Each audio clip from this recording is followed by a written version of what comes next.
Hey guys, welcome back to City Skylines Mahigan. This is episode 18, the NFL Stadium. I'm your host and creator, Legio, and if you enjoy what you see, please remember to leave that like and subscribe. So today we're going to build our NFL Stadium. We're going to put on this plot of land right here, part of the Lakeshore District. That's what we've been calling this. And it's kind of at the mouth of the Mahigan River and Mahigan Lake right there. I think this is going to be a great place for this NFL Stadium. We are taking some inspiration from a very important stadium to me, and we'll talk about that more in the episode. But yeah, we're going to get some transit going towards it, and we're going to really build this area up, try to make it look nice and pretty. So with all that said, let's just get right into the episode, and I'll see you guys in a second. Alright, so we start off our build by expanding this land area here, because NFL stadiums are really big. They take up a lot of land area. We're talking acres and acres of land, and that land just was not going to be enough for me to work with, so we expanded a little bit, and it fits our stadium quite nicely. One of the problems I always run into with City Skylines, and I know I'm not alone, I see this a lot on Reddit and on other YouTube channels, more popular and better ran YouTube channels, I might add, much better ran. They run into scaling. So like the original NFL stadium that I used there, the original model, it's not big enough in my opinion. I just don't think it looked right, so I turned it into a PO, and then I sat here for about probably half an hour making sure that the scaling looked correct. So I think I achieved it. It's probably not perfect, but what is perfect in my city? So now we're getting started on this parking structure here. We don't want to take up too much space with parking here because this is a high value waterfront property with, you know, it being public space as well. So we just build a quick parking lot right there and then cover it up with a garage. I do that because in game the garages just don't generate enough traffic for me. So I combine it with parking lot roads, and that generates a few more cars to give it it just looks more realistic to me. So yeah, that just gets placed right there. And that's for those people who just want to drive to the game. They are insistent on using their car. There will be public transportation to get to the stadium. There's going to be a metro line coming in probably in the next episode. There's going to be bus lines. And I keep playing with the idea of putting a trolley in the city. I just don't know how it would work. But if you guys have opinions on that, let me know in the comments below. So while I do some minor detail work on your screen, let's go ahead and talk about the inspiration for our episode today, and it's also going to be our history lesson for the day. So that would be Soldier Field down there in your left screen from Google Earth. It's the oldest NFL stadium, being opened on October 9th, 1924, and it's named in honor of the fallen U.S. soldiers who died in combat primarily during the World Wars. It has hosted multiple sports teams throughout its life, including the Chicago Cardinals back in 1959 for their last season. And they inevitably moved out to Phoenix, Arizona. The Northern Illinois Huskies college football team, the University of Notre Dame football team, the Fighting Irish, the Chicago Blackhawks for a couple hockey games here and there, and it's hosted some FIFA World Cup games. It's also hosted the Special Olympics and various rallying speeches, including that of Franklin Delano Roosevelt, Martin Luther King, and other dozens of musical artists. So its primary function is a football stadium, serving the Chicago Bears since 1971. In 1987, it was listed as a U.S. Historic Landmark, but it lost that status in 2003 after they did a very controversial renovation in which they completely redid the interior, but they kept the exterior facade. Kind of looks like a UFO landed on classical Greek architecture. So there you have the Soldier Field. It's a football stadium, so not a whole lot of city relevant history. The Bears have a ton of history, but that's a different topic for a different time, and this is a City Skylines channel. So there's your history topic for the day. Hope you enjoyed it.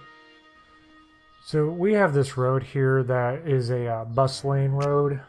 We inevitably get rid of that. It just kind of looked awkward and it didn't fit. You'll see me demolish it eventually. and that opens up a lot of land for me to put like a public area, so public space in front of the stadium. And yeah, I really like how it turns out. I used some other stadiums for inspiration. Obviously Soldier Field was my main inspiration because I really like all the greenery and everything around it.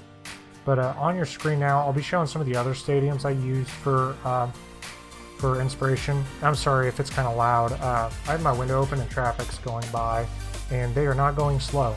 They're going pretty quick, and it's a rainy day, so you can hear them pretty well. You can probably also hear the birds in my tree. So sorry if that background noise is bothering you. But back to the video. So yeah, now I'll be putting the images on your screen. So we use Ford Field up in Detroit. It's the Lions Stadium, the Detroit Lions. They are Bears rivals, but I do like the exterior of their field. I like how they incorporate like it kind of looks like a post-industrial thing, because if you know anything about Detroit's history, it's what they call a dead metropolis sometimes is what I hear referred to, where it had a big industrial boom and it kind of died. We can get more into that later. There's a channel, Urban Architect. He goes kind of over Detroit, I believe, in one of his videos, so you should check that out. Pretty cool. But yeah, Ford Field really incorporates some of that industrial feel while having an updated feel as well. So I really do like their stadium. It looks cool. Next we have Lambeau, and that is the home of the Packers, our biggest rival in my opinion, but I can't take away, they have a very nice stadium. I really like the exterior of it. I feel it captures that classic football feel while also having some updated amenities. And you can see the staircase out front. It just looks really cool. And I put a staircase on my stadium as well. That way people can walk up and in. It's not as good as that one, but you know, I still like my staircase, so it works. The next one is Cowboys at AT&T. This is the newest, I believe this is the newest stadium shown. It's the house that Jerry built, if that means anything to you. It's a pretty modern stadium. It's as modern as it gets, and I like the inspiration for that, because I use those RBI buildings for my stadium to give it a modern look. And AT&T is it's as high-tech as it can possibly be, besides SoFi Field. But the image is a SoFi Field on Google Earth.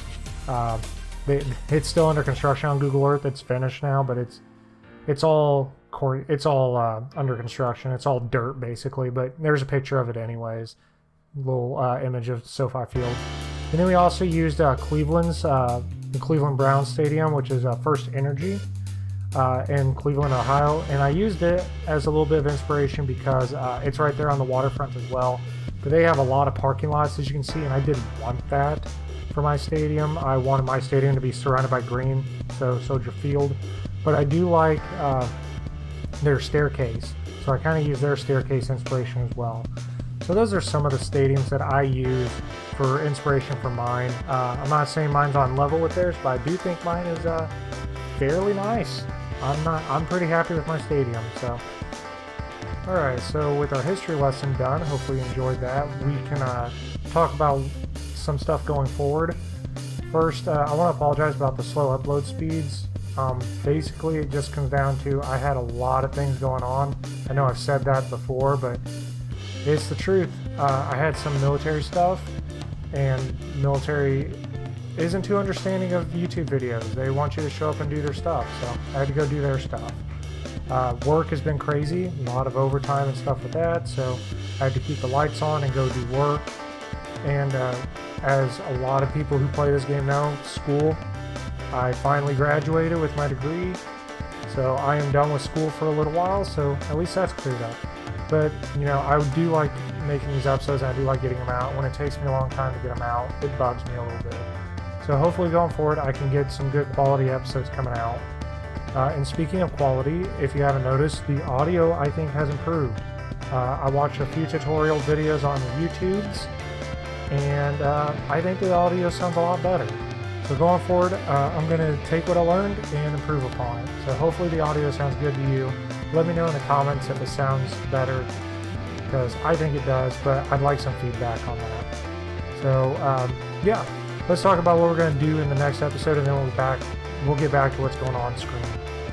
For the next episode, we are going to do the uptown road layout, and I'm excited for it. The reason being is I haven't done a road layout since Artus basically, and I didn't do a whole lot with that. That was just basically suburbs, and it wasn't a whole lot of roads, and I just kind of got burnt on Artus.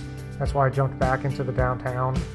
It was one of those things of I got to work on this, and it wasn't fun working out there, so I came back to the downtown and I had fun with this build. And now I'm ready to get back to doing road layouts for the uptown, or midtown actually, midtown. And I got an idea of what I want to do, and I've watched some other City Skylines creators and see what they did. I looked at some Google Earth, so I have a better plan going into this than I did with my downtown. Because with downtown Mahigan, while the road layout looks good in my opinion, and it does make sense, it could be better. And I think the biggest problem I had with Mahigan was I made the blocks just too big. They're just a little too big, so we're going to downsize the blocks, and we're going to get everything just looking better and fitting together better. So hopefully you enjoy the next episode. I'm pretty excited to do it. I actually really like doing road layouts. They're fun. I think that's everyone's favorite part of this game to some extent, is road layouts. So yeah. And also one thing I wanted to say is I'm sorry if the narration sounds weird, quirky, and odd. I do not script any of my episodes. Basically how I construct my episodes is I get an idea for a build, I build it, just put on music in the background, build it while I record it, and then I come back and while I watch the video, I just kind of narrate over it, commenting on what I see. So it's awkward. I don't script anything because I just A, don't have the time, and B, it doesn't feel genuine or authentic to me when it's scripted. And you know, it is what it is. Hopefully you guys actually enjoy the authenticity of this, because I enjoy doing this, and I'm not going to script anything. I like shooting from the cuff, so to speak. So with all that said, let's get back to what's going on screen. You probably saw me demolish that bus lane road, and I did that because it looked awkward. I didn't like how it looked, but we connected another road to our parking lot garage there, or to the parking garage, and I thought that worked a lot better than just having a road run up right in front of the stadium, because we have a road going in front of it anyways, a major road. We'll put bus stops right there anyways, and I've still been playing with the idea of placing a tram at least nearby, and there is going to be a metro stop nearby. And when I re-looked at Soldier Field and their public transit working up towards it, it wasn't right on top of it. So going forward, I think we'll just make sure that our citizens can walk to and from the stadium, because like I said earlier, the primary focus of getting to the stadium is using the public transport lines. So like bus lines and the metro line is going to be the primary means to get to and from the stadium, and those are coming in the next couple episodes. I know I say that a lot, and you probably heard it 100 times. If you follow if you've been following the series, you know it's probably one of my favorite things to say. And thanks for being with me from the beginning. Things probably aren't going to change. I'm a very slow builder, and I have no overall grand plan. I have a few ideas of how I want the city to go, but it's a lot of trial and error. Basically, throw it at the wall and see what sticks. And even if it does stick, it only sticks for a little bit, and we can change it. You've seen me change a few things in the city already. So I do appreciate you guys being patient with me as I get this stuff built. I just hope you're enjoying it. So back to what we're seeing on the screen. We're decorating this as best we can out front, because most NFL stadiums are pretty bleak surrounding the stadium. FedEx Field comes primarily to mind when I think of bleak.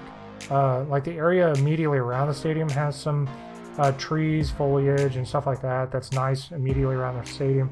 Otherwise, it is surrounded by an ocean of parking lot, and it's just very bleak to me. So I did the best I could with what I had. A lot of what I wanted to do is just not available. Like I wanted to put statues of football players out front, but I couldn't find them on the workshop. So if any asset creators are listening, I would greatly appreciate some statues of football players or of football or baseball players, because a lot of major sports teams, venues, have statues of their great players from the past, their legendary players. Hall of Famers. That's the better word. Hall of Famers. They'll put Hall of Famers out in front of their stadiums and their fields and everything. So that would be cool to have in there. I just couldn't find anything that worked great on the workshop. So I did the best I could, and what you'll see at the end of the episode is I change it up anyways to have my own unique spin on it. Kind of want to keep that a secret till then. Right here, we're beginning work on redoing the Lakeshore District. I take the network that we're using, that bicycle and pedestrian path, and I put it in place of what we had there originally. I think it looks nicer. I really like the texture on this path. And it has trees, so I can get rid of some trees and lower the count on that, so that's pretty nice. The biggest thing I struggled with is when you put networks near networks, like I'm putting that pedestrian path network next to the key. Those two networks will sometimes conflict and it messes up the terrain like you see. And there is a terraforming network by that to keep the terrain smashed down so it's all nice and level. It just took a lot of work and playing around with it. And using that network, I believe, creates a better transition. It's a little bit more uniform and seamless going from the park district to the stadium district. So overall, I like the look and aesthetic better. And right here, we go ahead and place some pedestrian bridges for those who opted to drive to the stadium instead of using public transport. It just creates an easier and better access point for them to get into the stadium. And then it's pretty cool to see the people walking on the sidewalks down below it. I just think it creates more depth and dimension to that area. Here we are connecting our mixed zone area that we built in an earlier episode up with the park district, because in these kind of areas they would typically have easy access to the park. With it being high end, they're going to expect that kind of amenity, and we achieve it using the same pathways we've been using throughout the episode, but we also use the node controller and the intersection marking tool to achieve it. And if you don't have those two mods, the intersection marking tool and the node controller, I highly suggest you get them. They're kind of game changers. And if you've been anywhere near City Skylines Reddit, you will see they are all over that Reddit. So next we start building some condos, which I know seems a little odd since the title is NFL Stadium, but a lot of times when you're developing a stadium in a city, the city will make a deal with the team to develop area and land around it. So the thought process is when this stadium was being built, this land was purchased for condo use as well. So it got developed, so I think it fits in with this episode. And these condos are somewhat affiliated with the team. That's actually a pretty common occurrence for major sporting venues, at least in America. I don't know about other places. Here we go ahead and just fill in what I call the river point with a statue. No history behind it really, just I thought it looked cool and I wanted it there. A little bit of glitching there on the side. That's one of the problems with this game is glitching. But we just kind of fill that space up with some lights and some flowers. Just a nice little sitting area for people who are using the path. They can use as a break. It's not on camera, but I do put some binoculars there on that pathway as well. So the episode's wrapping up, and you can see we're putting in our new curbs for that front area out there. And they're in the shape of football. I achieved that using procedural objects with a curb. Nothing special.